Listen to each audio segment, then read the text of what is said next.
ৰহা সমষ্টিত অগপ দলৰ ভেটি শক্তিশালী কৰিবলৈ কেইবাখনো পঞ্চায়তৰ মণ্ডল কমিটি গঠন কৰা হয়। এই উপলক্ষে কচুৱাৰ শিমলুগুৰি জ্ঞান বিকাশ বিদ্যালয় প্ৰাংগণত অসম গণ পৰিষদৰ এখনি সাংগঠনিক সভা অনুষ্ঠিত কৰি সভাত সাংগঠনিক দিশ আৰু ৫খন পঞ্চায়তৰ মণ্ডল কমিটি গঠন কৰা হয়। প্ৰমিলা আঞ্চলিক পঞ্চায়তৰ সভাপতি মুজিবুৰ ৰহমানৰ সভাপতিত্বত অনুষ্ঠিত হোৱা সভাত অসম গণ পৰিষদৰ কেন্দ্ৰীয় কমিটিৰ উপসভাপতি বিষ্ণু দাস, ধৰ্মীয় সংখ্যালঘুৰ কেন্দ্ৰীয় সমিতিৰ সম্পাদক মানিক হুছেইন, ৰহা বিধানসভাৰ কাৰ্যকৰী সভাপতি পৱন বৰা, ৰহা বিধানসভা সমষ্টিৰ ধৰ্মীয় সংখ্যালঘুৰ সভাপতি ইমৰান হুছেইন সহ বিভিন্ন পঞ্চায়তৰ প্ৰায় ৩০০ অগপ কৰ্মী উপস্থিত থাকে।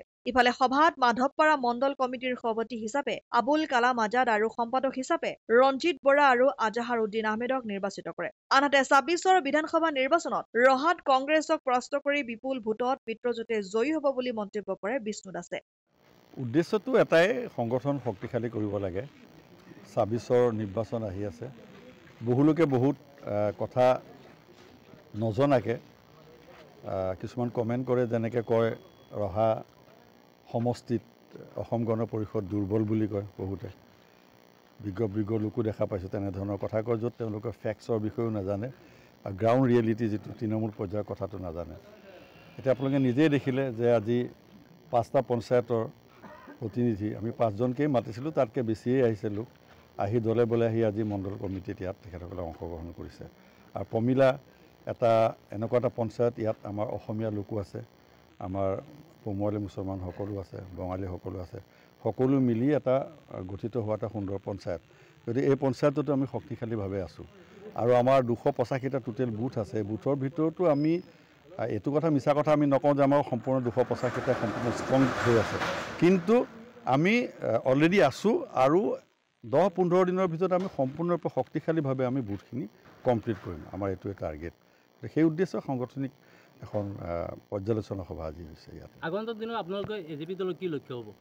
লক্ষ্য এইটোৱেই যে এজিপি দল বিজেপিৰ আমি অংশীদাৰ, চৰকাৰত আমি আছোঁ আৰু মিত্ৰজোঁট ধৰ্ম ৰক্ষা কৰি যোৱাবাৰ এই চিটটো আমাক দিছিলে, কিন্তু যোৱাবাৰ অৱশ্যে আমাৰ সাংগঠনিক দুৰ্বলতা আছিলে, যথেষ্টখিনি আমাৰ ভেটি বহুত দুৰ্বল আছিল, কিন্তু এইবাৰ আমাৰ ভেটি বহুত শক্তিশালী। গতিকে আমি এইবাৰো আশা কৰিছোঁ যে চিটটো আমি পাম আৰু ইয়াৰ পৰা আমি বিজেপিসকলৰ লগ লাগি বন্ধুত্বপূৰ্ণভাৱে খেলি বিপুল ভোটত আমি কংগ্ৰেছক পৰাস্ত কৰি ইয়াৰ পৰা আমি বিধায়ক উলিয়াই লৈ যাম। বিজেপি আৰু এজিপি, যোৱাবাৰ বিজেপি এজিপি আমি মিত্ৰজোঁটতে খেলিছিলোঁ, কংগ্ৰেছৰ হাতত পৰাস্ত হৈছোঁ, কিন্তু টিকেটখন আছিলে আমাৰ অসম গণ পৰিষদ দলৰ আৰু আমিয়েই তাত প্ৰাৰ্থিত্ব দিছিলোঁ। আৰু তেতিয়াৰ পৰা আজি 4টা বছৰ আমাৰ হাইকমাণ্ডৰ নিৰ্দেশক্ৰমে ইয়াত প্ৰত্যেকটো পঞ্চায়ত, প্ৰত্যেকটো বুথ সকলোতে গৈ আমি আজিৰ ডেটলৈকে আপোনালোকে দেখিছে যে আমি কষ্ট কৰি পেলাই ইয়াতে সংগঠনটো কৰি আছোঁ। গতিকে ইয়াত মই জানো যে এজিপিত আমি এই অভাজনৰ বাদে ইয়াত আৰু বেলেগ দ্বিতীয় নেতৃত্ব নাই। যদি এজিপি দলক টিকেটটো দিবলগীয়া হয় তেতিয়াহ'লে নিশ্চিতভাৱে আমি পাম বুলি আমি নিশ্চিত। আৰু বিজেপিত এনেকুৱাও কথা নহয় যে বিজেপিসকলে যদি কাইলৈ বিজেপিক যদি দিয়ে, যিসকলে বিজেপি কৰি আছে আমাৰ বন্ধু, যিসকল নেতৃত্ব বিজেপিত আছে তেখেতসকলে পাব। তাত এনেকুৱা কথা নাহে যে ময়ো গৈ তাতে জঁপিয়াই পেলাই পৰি পেলাই মোক বিজেপি টিকেটটো দিয়ক, মোৰ অমুক গুণ আছে তমুক গুণ আছে, সেই কথাবোৰ নাহে। তাৰমানে এটা আমি আদৰ্শ লৈ আছোঁ, বন্ধুত্ব আমি এটা সীমা বুজি পাওঁ, তাৰ এটা মূল্য বুজি পাওঁ। গতিকে বিজেপিক যদি দিয়ে আমি অতি উদাৰতাৰে বিজেপি উপযুক্ত ব্যক্তিক যদি দিয়ে আমি তেখেতসকলক সহায় কৰিম। আৰু এজিপি হ'লেতো নিশ্চিতভাৱে আপুনি গমেই পাইছে সকলো সতীৰ্থৰ পৰা যে আমি অতি কষ্ট কৰি পেলাই, আমি কেডাৰ বেছ নহয়, আমি একোজন আমাক দায়িত্ব দিছে, আমি একোজন ব্যক্তি, আমি সেৱাৰ মনোবৃত্তি লৈ দায়িত্ব লৈ আমি প্ৰতিটো দিন প্ৰতিটো পল যোৱা 4টা বছৰ অতি কঠিন কষ্ট কৰি পেলাই আমি সংগঠনটো কৰিছোঁ। গতিকে ইয়াত আৰু বেলেগ প্ৰশ্ন আহিবই নোৱাৰে। যদি হয় তে অভাজনেই হ'ম আৰু যদি নহয় বিজেপিসকলে পাব, চিধা কথা।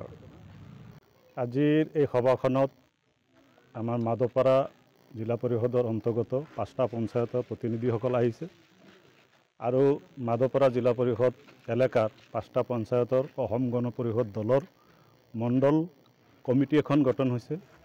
আৰু আজিৰ এই সদনে এই ৰাইজসকলে মই মহম্মদ আবুল কালাম আজাদ মোকেই মণ্ডলৰ সভাপতি হিচাপে নিয়োগ কৰিছে আৰু বিভিন্ন পঞ্চায়তৰ পৰা উপসভাপতি, সম্পাদক তথা সদস্যৰে আমাৰ 31জনীয়া এখন কমিটি গঠন হৈছে।